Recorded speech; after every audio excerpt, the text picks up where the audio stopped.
नमस्कार मेरे प्यारे साथियों। आज मैं आप लोगों के सामने श्रीमद् भागवत महापुराण के षष्ठ स्कंध का जो है वो द्वितीय अध्याय लेकर आई हूँ और उस अध्याय का नाम है विष्णु दूतों द्वारा भागवत धर्म का निरूपण और अजामिल का परम धाम गमन।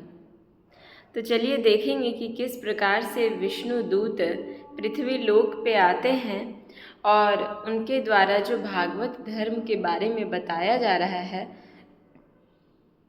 वो क्या बताया जा रहा है और अजामिल कौन है और वो किस प्रकार से परम धाम को प्राप्त होते हैं, ये सभी कथा इन अध्याय के माध्यम से जानने का प्रयास करेंगे। श्री सुखदेव जी कहते हैं परीक्षित से कि परीक्षित, भगवान के नीति निपुण एवं धर्म का मर्म जानने वाले पार्षदों ने यमदूतों का यह अभिभाषण सुनकर उनसे इस प्रकार कहा। इससे पूर्व वाले अध्याय में जो वो यमदूत आ चुके थे अजामिल को लेने के लिए, उनके सूक्ष्म शरीर को खींच ही रहे थे ले जाने के लिए यमलोक, कि वैसे ही जो है वो विष्णु दूत आ गए। और क्यों आए? बस उनके मुख से नारायण सुन कर आए, है ना। और यमदूतों का भी भाषण सुनकर जो है वो कहने लगे, क्या कहने लगे भगवान के पार्षद लोग, कि यमदूतों, यह बड़े आश्चर्य और खेद की बात है, आश्चर्य और बहुत ही खेद की बात है कि धर्मज्ञों की सभा में अधर्म प्रवेश कर रहा है। अर्थात अजामिल जो है वो बहुत बड़े धर्मनिष्ठ व्यक्ति थे और उनके सभा में जो है वो, उनके जीवन में जो है वो अधर्म प्रवेश कर रहा है। यह बहुत खेद की बात है और आश्चर्य की बात है, क्योंकि वहाँ निरपराध और अदंडनीय व्यक्तियों को व्यर्थ ही दंड दिया जाता है।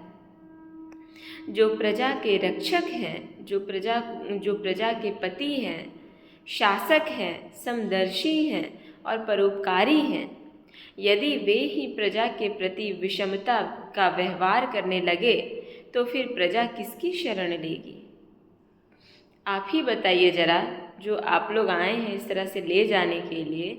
और एक उदाहरण के रूप में जो है वो भगवान के पार्षद गण समझा रहे हैं कि जो प्रजा के रक्षक है, जो सेवक है उन लोगों का, अगर प्रजा उनकी उनके विषम स्थिति के जैसा व्यवहार करने लग जाएगी तो प्रजा किसके शरण में जाएगी?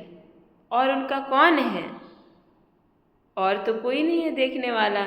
एक अंतिम जो है वो प्रजा का जो शरणागत होता है वो कहाँ पे होता है? राजा के ही चरण में होता है। वैसे ही सत्पुरुष जैसे आचरण करते हैं, साधारण लोग भी वैसा ही करने लग जाता है। क्योंकि जो महान व्यक्ति होता है, जो साधु जन होता है, वो जिस प्रकार का कर्म करेंगे, जिस प्रकार के धर्म करेंगे, वैसा ही साधारण व्यक्ति करने लग जाता है। वे अपने आचरण के द्वारा जिस कर्म को धर्मानुकूल प्रमाणित कर देते हैं, वे अपने व्यवहार के द्वारा, अपने आचरण के द्वारा जिस तरह से जिस कर्म को धर्मानुकूल रूप से प्रमाणित कर देते हैं, लोग उसी का अनुकरण करने लग जाते हैं। ये बात भी सत्य है कि लोग उन्हीं को देखते हुए जो है वो उनका ही अनुकरण करने लग जाते हैं। साधारण लोग पशुओं के समान धर्म और अधर्म का स्वरूप न जानकर किसी सत्पुरुष पर विश्वास कर लेते हैं। जो साधारण मनुष्य होते हैं, जो साधारण लोग होते हैं, वो पशुओं के समान धर्म और अधर्म का स्वरूप न जानकर किसी सत्पुरुष पर विश्वास कर लेते हैं। उसकी गोद में सिर रखकर निर्भय और निश्चिंत सो जाते हैं। वही दयालु सत्पुरुष जो प्राणियों का अत्यंत विश्वास पात्र है और जिसे मित्र भाव से अपना हितैषी समझकर उन्होंने आत्मसमर्पण कर दिया है, उन अज्ञानी जीवों के साथ कैसा विश्वासघात कर सकता है? नहीं कर सकता है, क्योंकि वो मनुष्य जो है वो सत्पुरुषों पे ही टिका हुआ है। जो ये आम साधारण जो जन है वो किसी न किसी अपने श्रेष्ठ पुरुषों का ही अनुकरण करते हैं, और वो श्रेष्ठ पुरुष अगर उनका साथ छोड़ दें तो ये तो उनके साथ विश्वासघात हो जाएगी, ये तो उनके साथ अच्छा नहीं होगा। इसलिए उनका साथ हमें देना चाहिए।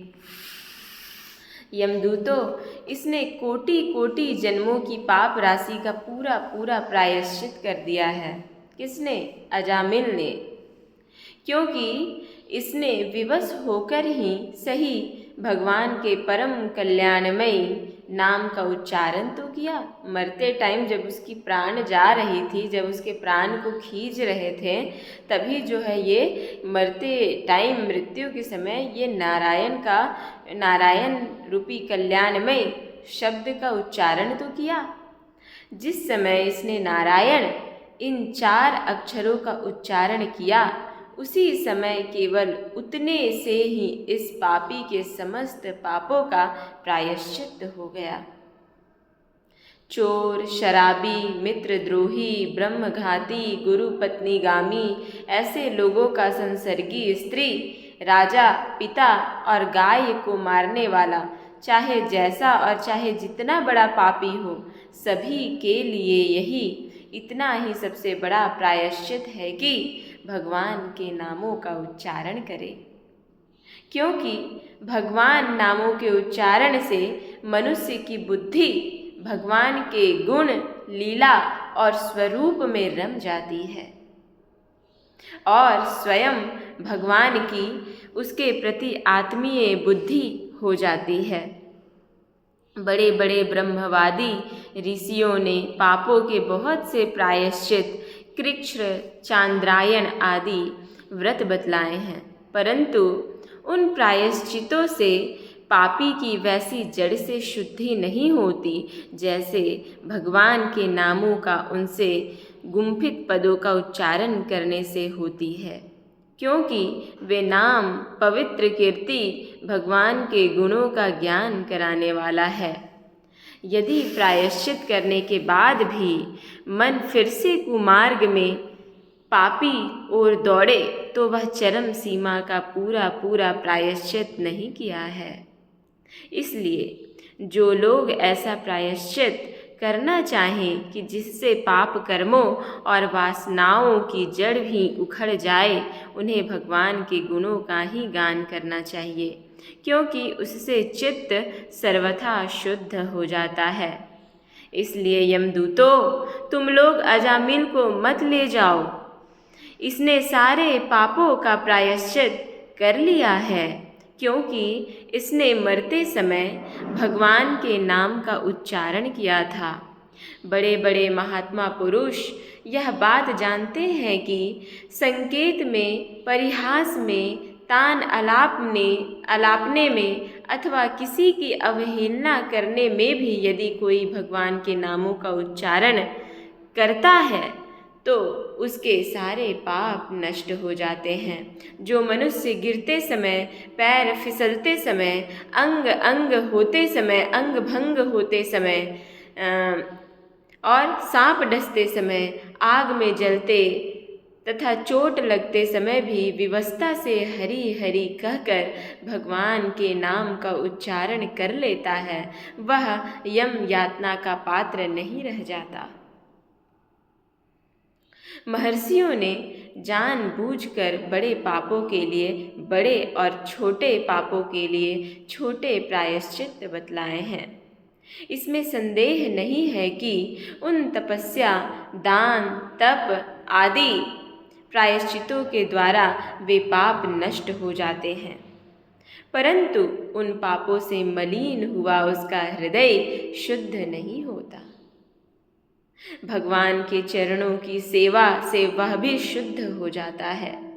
यमदूतों, जैसे जान या अनजान में ईंधन से अग्नि का स्पर्श हो जाए तो वह भस्म हो ही जाता है, वैसे ही जानबूझकर या अनजान में भगवान के नामों का संकीर्तन करने से मनुष्य के सारे पाप भस्म हो जाते हैं।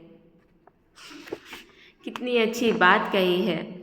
जैसे कोई परम शक्तिशाली अमृत को उसका गुण न जानकर अनजाने में पी ले तो भी वह अवश्य ही पीने वालों को अमर बना देता है, वैसे ही अनजान में उच्चारण करने पर भी भगवान का नाम अपना फल देकर ही रहता है।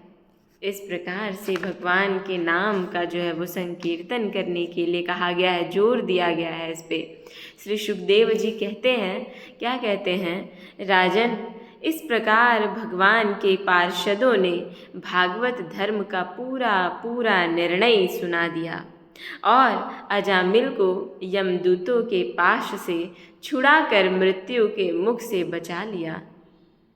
प्रिय परीक्षित, पार्षदों की यह बात सुनकर यमदूत यमराज के पास गए और उन्हें यह सारा वृत्तांत ज्यों का त्यों सुना दिए। अजामिल यमदूतों के फंदे से छूटकर निर्भय और स्वस्थ हो गया। उसने भगवान के पार्षदों के दर्शन जनित आनंद में मग्न होकर उन्हें सिर झुकाकर प्रणाम किया। निष्पाप परीक्षित, भगवान के पार्षदों ने देखा कि अजामिल कुछ कहना चाहता है, तब वे सहसा उसके सामने ही वहीं अंतर्धान हो गए।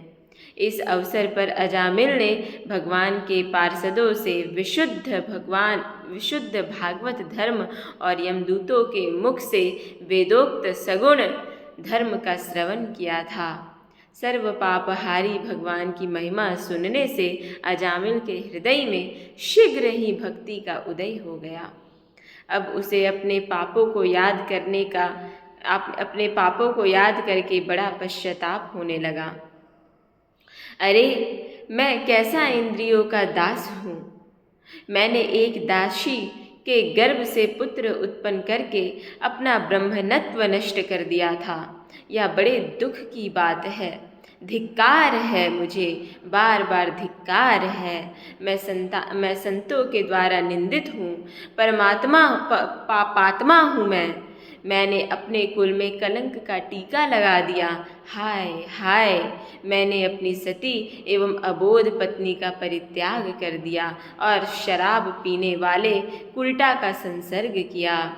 मैं कितना नीच हूँ। मेरा माँ बाप बूढ़े और तपस्वी थे, वे सर्वथा असहाय थे, उनकी सेवा शुश्रूषा करने वाला और कोई नहीं था। मैंने उनका भी परित्याग कर दिया। ओह, मैं कितना कृतज्ञ हूँ। मैं अब अवश्य ही अपने भयावने नरक में गिरूंगा। मैं अवश्य ही जो है वो अत्यंत डरावने नरकों में गिरूंगा, जिसमें गिरकर धर्मघाती पापात्मा कामी पुरुष अनेकों प्रकार की यम यातना भोगते हैं। मैंने अभी जो अद्भुत दृश्य देखा, क्या यह स्वप्न है अथवा जागृत अवस्था की प्रत्यक्ष अनुभव है? अभी अभी जो हाथ में फंदा लेकर मुझे खींच रहे थे, वे कहाँ चले गए? अभी अभी वे मुझे अपने फंदों में फंसाकर पृथ्वी के नीचे ले जा रहे थे, परंतु 4 अत्यंत सिद्धों ने आकर मुझे छुड़ा लिया। वे अब कहाँ चले गए? यद्यपि मैं इस जन्म का महापापी हूँ, फिर भी मैंने पूर्व जन्मों में अवश्य ही शुभ कर्म किए होंगे, तभी तो मुझे इन श्रेष्ठ देवताओं ने दर्शन दिए। उनकी स्मृति से मेरा हृदय अब भी आनंद से भरा हुआ है। मैं कुल्टागामी और अत्यंत अपवित्र हूँ। यदि पूर्व जन्म में मैंने पुण्य न किए होते तो मरने के समय मेरी जीभ भगवान के मनोमोहक नाम का उच्चारण कैसे कर पाती? कहाँ तो मैं महाकपटी, पापी, निर्लज्ज और ब्रह्म तेज को नष्ट करने वाला था, तथा कहाँ भगवान का वह परम मंगलमयी नारायण नाम। अब मैं अपने मन, इंद्रियों और प्राणों को वश में करके ऐसा प्रयत्न करूँगा कि फिर अपने को घोर अंधकारमय नरक में न डालूं। अज्ञानवश मैंने अपने को शरीर समझकर उसके लिए बड़ी बड़ी कामनाएं की और उनकी पूर्ति के लिए अनेकों कर्म किए। उन्हीं का फल है यह बंधन। अब मैं इसे काट कर समस्त प्राणियों का हित करूँगा, वासनाओं को शांत कर दूँगा, सबसे मित्रता का व्यवहार करूँगा, दुखियों पर दया करूँगा और पूरे संयम के साथ रहूँगा। भगवान की माया ने स्त्री का रूप धारण करके मुझे बहुत नाच नचाया। अब मैं अपने आप को उस माया से मुक्त करूँगा। मैंने सत्य वस्तु परमात्मा को पहचान लिया है, अतः अब मैं शरीर आदि में मैं तथा मेरे का भाव छोड़कर भगवान नाम के कीर्तन आदि से अपने मन को शुद्ध करूँगा और उसे भगवान में लगाऊँगा। श्री सुखदेव जी कहते हैं, परीक्षित, उन भगवान के पार्षद महात्माओं का केवल थोड़ी ही देर के लिए सत्संग हुआ था। इतने से ही अजामिल के चित्त में संसार के प्रति तीव्र वैराग्य हो गया। वे सबके संबंध और मोह को छोड़कर हरिद्वार को चले गए। उस देव स्थान में जाकर वे भगवान के मंदिर में आसन से बैठ गए और उन्होंने योग मार्ग का आश्रय लेकर अपनी सारी इंद्रियों को विषयों से हटाकर मन में लीन कर लिया और मन को बुद्धि में मिला लिया। इसके बाद आत्मचिंतन के द्वारा उन्होंने बुद्धि को विषयों से पृथक कर लिया तथा भगवान के धाम अनुभव स्वरूप पर ब्रह्म में जोड़ दिया। इस प्रकार जब अजामिल की बुद्धि त्रिगुणमयी प्रकृति से ऊपर उठकर भगवान के स्वरूप में स्थित हो गई, तब उन्होंने देखा कि उनके सामने वे ही चारों पार्षद जिन्हें उन्होंने पहले देखा था खड़े हैं। अजामिल ने सिर झुकाकर उन्हें नमस्कार किया। उनका दर्शन पाने के बाद उन्होंने उस तीर्थ स्थान में गंगा के तट पर अपना शरीर त्याग दिया और तत्काल भगवान के पार्षदों का स्वरूप प्राप्त कर लिया। अजामिल भगवान के पार्षदों के साथ स्वर्णमयी विमान पर आरूढ़ होकर आकाश मार्ग से भगवान लक्ष्मीपति के निवास स्थान बैकुंठ को चले गए। परीक्षित, अजामिल ने दासी का सहवास करके सारा धर्म कर्म चौपट कर दिया था। वे अपने निंदित कर्म के कारण पतित हो गए थे। नियमों से च्युत हो जाने के कारण उन्हें नरक में गिराया जा रहा था, परंतु भगवान के एक नाम का उच्चारण करने मात्र से वे उससे तत्काल मुक्त हो गए। जो लोग इस संसार बंधन से मुक्त होना चाहते हैं, उनके लिए अपने चरणों के स्पर्श से तीर्थों को भी तीर्थ बनाने वाले भगवान के नाम से बढ़कर और कोई साधन नहीं है। क्योंकि नाम का आश्रय लेने से मनुष्य का मन फिर कर्म के पचड़ों में नहीं पड़ता, कर्म के झंझटों में नहीं पड़ता। भगवान नाम के अतिरिक्त और किसी प्रायश्चित का आश्रय लेने पर मन रजोगुण और तमोगुण से ग्रस्त हो जाता है तथा पापों का पूरा नाश नहीं हो पाता है। परीक्षित, यह इतिहास अत्यंत गोपनीय और समस्त पापों का नाश करने वाला है। जो पुरुष श्रद्धा और भक्ति के साथ इसका श्रवण कीर्तन करता है, वह नरक में कभी नहीं जाता। यमराज के दूत तो आंख उठाकर उसकी ओर देख तक नहीं सकते। उस पुरुष का जीवन चाहे पापमय ही क्यों ना रहा हो, बैकुंठ लोक में उसकी पूजा होती है, क्योंकि उन्होंने कर्म किया है, उन्होंने प्रायश्चित किया है, उन्होंने प्रजा के लिए किया है, भगवान का कीर्तन भजन किया है। इसलिए परीक्षित, देखो, अजामिल जैसे पापी ने मृत्यु के समय पुत्र के बहाने भगवान के नाम का उच्चारण किया, उसे भी बैकुंठ की प्राप्ति हो गई। फिर जो लोग श्रद्धा के साथ भगवान नाम का उच्चारण करते हैं, उनकी तो बात ही क्या है। इसलिए मेरे प्यारे मित्रों, आप जब भी कुछ सोच रहे हो, अच्छा चीज़ सोच रहे हो तो कोई बात नहीं, लेकिन लग रहा है कि मेरे मन में कुछ बुरी ख्यालें आ रही हैं, तो आप उसको इग्नोर करके भगवान का नाम लेना, भगवान के नामों का उच्चारण करना प्रारंभ कीजिए, क्योंकि आप देख रहे हैं भगवान के नामों में कितनी शक्ति है। कर्म करना छोड़ दीजिए, पूजा अर्चना भी उतना नहीं, लेकिन आप बैठे सोते उठते नारायण नारायण करते रहिए। देखे हैं नारद को कैसे जहाँ भी जाते हैं वो नारायण नारायण करते रहते हैं, तो उसमें बहुत शक्ति है। इसलिए मैं आप लोगों से भी प्रार्थना करूँगी कि आप लोग भी हरि हरि हरे कृष्णा नारायण नारायण राम राम करते रहिए और जपते रहिए। इसी में आप सब गृहस्थ जनों की कल्याण होगी। और यही रहस्य, यही मुख्य बात है इस अध्याय का। अगर आपको पसंद आई हो तो आप लोगों को बताइए, समझाइए, अपने शास्त्रों से अवगत करवाइए और सुनाइए। नमो नमः। नमः संस्कृताय। ओम नमो भगवते वासुदेवाय नमः। ओम।